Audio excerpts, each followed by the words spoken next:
A sensational headline, HITC, with an exclusive, apparently, from Graham Bailey. You ain't so tough with that bad boy tuck. I'ma get it how I'm living, I'ma walk the walk. Outline my lines, I rap through thought.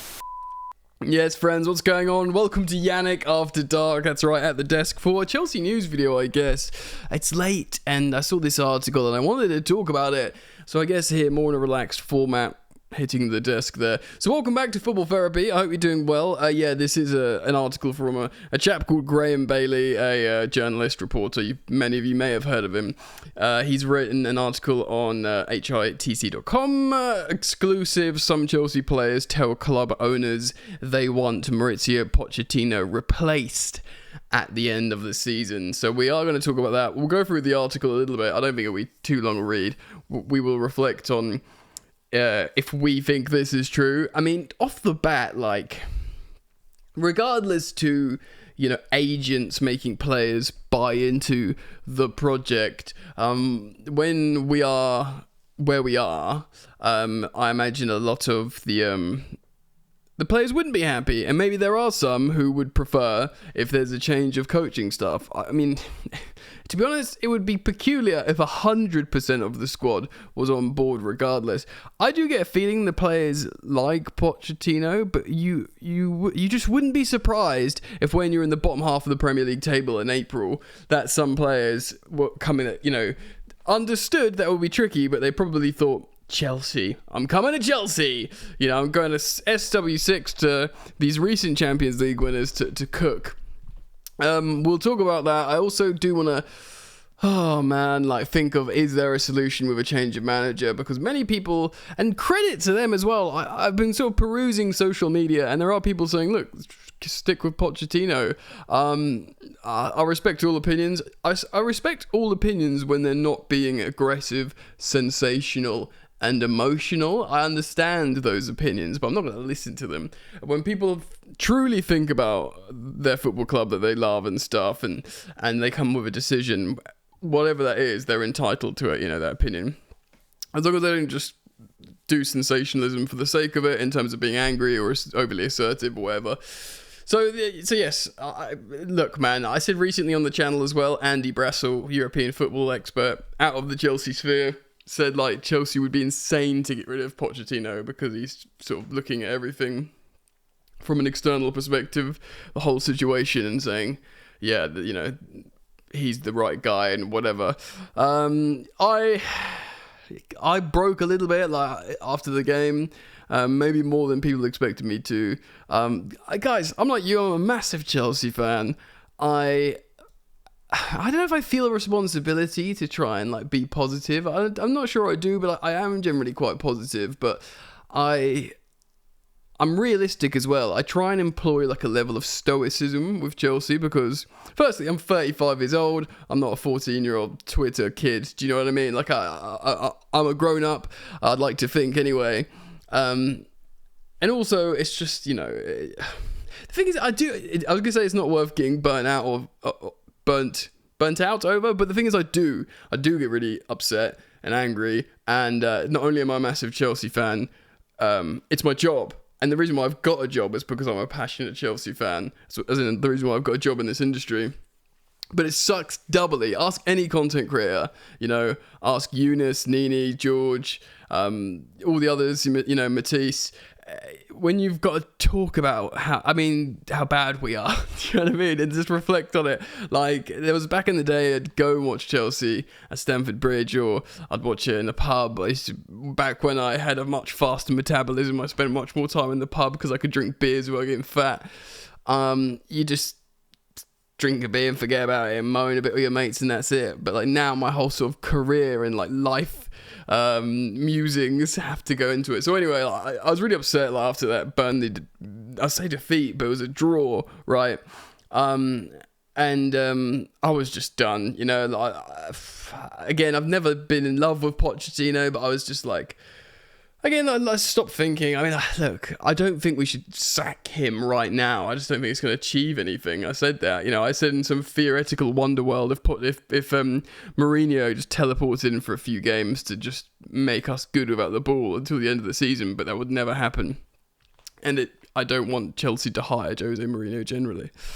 So you can understand why some players won't be happy, so we're going to read this article now. By the way, guys, thanks for joining me. Like I said, no edits in today's video. It's just a sort of calm, relaxed podcast format. Back in the office tomorrow, as always, trying to deliver more polished and edited content. But I know many of you like this as well, and you actually like the fact how there's a bit of both on the channel. So thanks for joining me. If you want to support the content, drop a like. Thank you for subscribing. Hit the bell if you choose to subscribe. And let's get into it. Alright, so Graham Bailey writes this. An exclusive, alright? HITC understands that some members of Chelsea's squad have made it clear to the club's owners that they would prefer to see Mauricio Pochettino replaced at the end of the season. On Saturday, the struggling London club, and that's what we are, failed to beat relegation-threatened Burnley at Stamford Bridge. Despite playing against 10 men for the large part of the match, Chelsea let 2 leads slip and, in the end, were probably lucky to walk away with a point. I agree. I don't think it was a penalty as well. Petrovic pulled off some good saves. He also chucked one in his net. But, after finishing in the bottom half of the Premier League table last season, of course, under 3 different managers, and that was Tuchel, Potter, Lampard, the powers that be turns to it has to say ex-Tottenham boss, didn't he? He knows what he's doing. Ex-Tottenham boss Mauricio Pochettino in the summer to turn their fortunes around, and after another summer, big spending summer, he hasn't been able to push the team away from the bottom half of the table. Going into April, bro. Chelsea are sitting in 11th after those dropped points against Vincent Kompany's side, 4 points behind European place with 2 games in hand, and also an FA Cup semi-final against Man City. That's the thing, isn't it? Like, no matter how bad it is, and it's bad, like, we could qualify for, Europa Leagues, we could qualify for Europe in a Premier League spot. And we could win the FA Cup. We're massive outsiders. But the fact how we haven't lost to Man City this season, and I watched them against Arsenal, by the way, that was an incredibly boring game. I kind of understand how we got here, why these title deciders, inverted commas, are like that now. So, and I can't even criticise the managers and the clubs with those approaches. Certainly Arsenal with their defensive approach, because... yeah, I get it. It's just such a boring spectacle. Anyway, let's read on. Todd Boehly and Bedadik Barley to make the final call. So these guys revealed in February that the club's football department were looking at possible replacements for the summer, but it was the club's co-owners, Boehly and Igbali, that will make the final decision. As I understand it as well from multiple different sources, this is me speaking, of course, I believe that Pochettino is very much Bedadik Barley's man, which is interesting actually, because if you remember before he was hired last summer, there was that scene in America where Bedad's being spoken to at an American sports event. I forget if it's basketball or something, I forget what it was, and a fan's filming, saying, I want this guy, he's like Nagelsmann or Enrique, I think, but you're going to get Pochettino, aren't you? And he's like, we'll see. But turns out, incidentally, he was going to get Pochettino because that's the guy he wants, as I understand it. So whilst working on a possible successor continues, HITC has also been told that some of Chelsea's squad have spoken with the club's top brass about their current boss, and they are not believed to have been glowing in their praise for the Argentine. Pochettino believes he can guide this Chelsea squad to glory, but there are concerns within the club over whether the squad are reacting to him. As HITC understands, the decision has yet to be made on whether to stick with Pochettino or not. The 2-time European Cup winners face another struggling side, of course, when they play Manchester United, obviously next. Oh man, this is tough, right? I wonder when this exclusive information, inverted commas exclusive for those of you not looking at me, to Mr. Graham Bailey was leaked after the Burnley match. Of course, Pochettino came out and was very kind of emotional, I guess. He was like, I'm very upset, and he criticised his players. He never used to criticise his players, really, but as the season's gone on. And many people agree with him and align with him on this, Pochettino, because, again, individual errors. I'm sick of saying individual errors. At some point, there's got to be a common theme where individual errors need to not keep happening. Although Chelsea have been individual errors FC for many years under many regimes. And maybe they're thinking, okay, you don't dig us out, mate, at this point. I don't know, maybe. I'm very frustrated because I do want to echo the sentiment of Athletic reporter Liam Twomey when he says there's been really positive tactical performances from Pochettino this season. You got to be fair. And this guy just isn't, a bum we've brought off the street. Like, he was assessed to high heavens in, here it is, quote, an exhaustive interview process for months. And, he's respected in the footballing world as a coach, though maybe his stocks are going to go down now. Like this season, stocks are going down for certain managers, certainly Pochettino. People like Thomas Tuchel, our former manager as well. He's having a terrible season at Bayern. So he has had good moments this season, is what I'm trying to say. Like, he set up the team intelligently and got the better of opposition, and to do that with this like young, inexperienced, and faltering squad at times, and dysfunctional squad is like a big boon and impressive to him, but for him, excuse me, it was impressive to other people, should I say.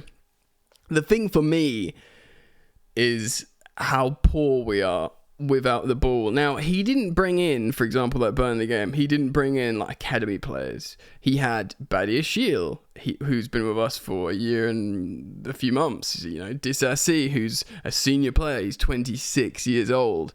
He's not, he's played top level football for ages.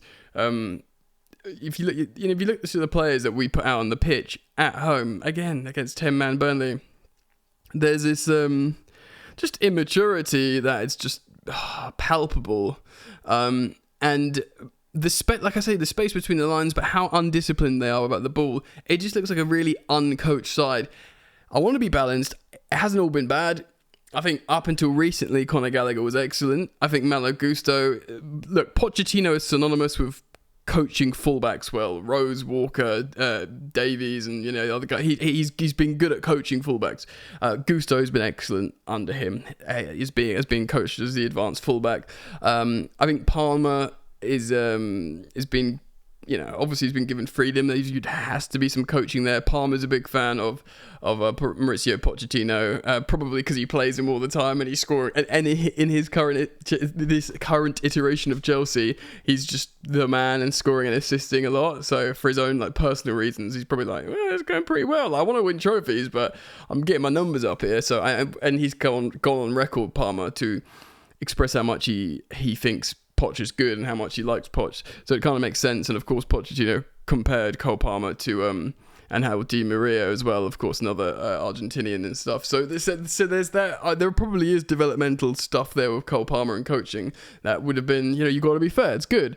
Mudryk, I think the club handled Mudryk really poorly in terms of this vulnerable kid for a multitude of reasons and how we presented the signing. And I heard someone talk about this on a podcast, forgive me, I forgot who, but they made really good, it might have been Matt Law actually, and I don't always agree with Matt Law, but I think I did align with him in this, if it was him that said this, how the club should have dealt with Mudryk better and integrate him in, and the whole stuff with Arsenal and I don't know. Yeah, he's a great player, Mudryk. He can become great, but he's so undercoached. And when you're so undercoached and you bring him into a club in that manner, it's just too much pressure, especially with all the stuff going on in his home country. I'm digressing slightly. I'm just trying to talk about Pochettino's coaching. There has been positives with some players. I know he's got his own goalkeeping coach, and Georgi Petrovic largely has been very good. But last time out, that goal cost us 2 points that he sort of chucked in. I'm still very happy with him, but there's no. The thing is, it's such a difficult job, and that's why someone like Andy Brassel, again, that European football broadcaster journalist, he says, look, it'd be nuts to get rid of him because he's putting up with what is very difficult players to deal with. But at the same time, if because we are underperforming so much in the Premier League, you'd have to say, right, if you went back in time and did Football Manager, when you run through Football Manager through seasons and said, right, do it with De Zerbi, do it with Thomas Frank, or do it with Ruben Amorim, or do it with Thiago Motta, who's doing a really good job. Do you know what I mean? Like, probably you'd be surprised how much we underperform with all the managers because we sort of realise what we've got. But then again, maybe another manager does better. You would not be surprised also if another manager with this talent gets us above 11th place, especially with no European football. And yes, of course, the spectre in the room, the mitigating circumstance of just insane injury record, which I don't think is down to Pochettino. I don't think he's red zoning players because he's, the only player that I think he's red zoned is Conor Gallagher. Of course, Palmer plays a lot, but yeah, the injuries are insane. Look, what do we think of this story? Let's bring it on home a little bit. Yeah, I wouldn't be surprised at all if some of these players that had big plans. But the thing is, though, like, of course, someone like Enzo.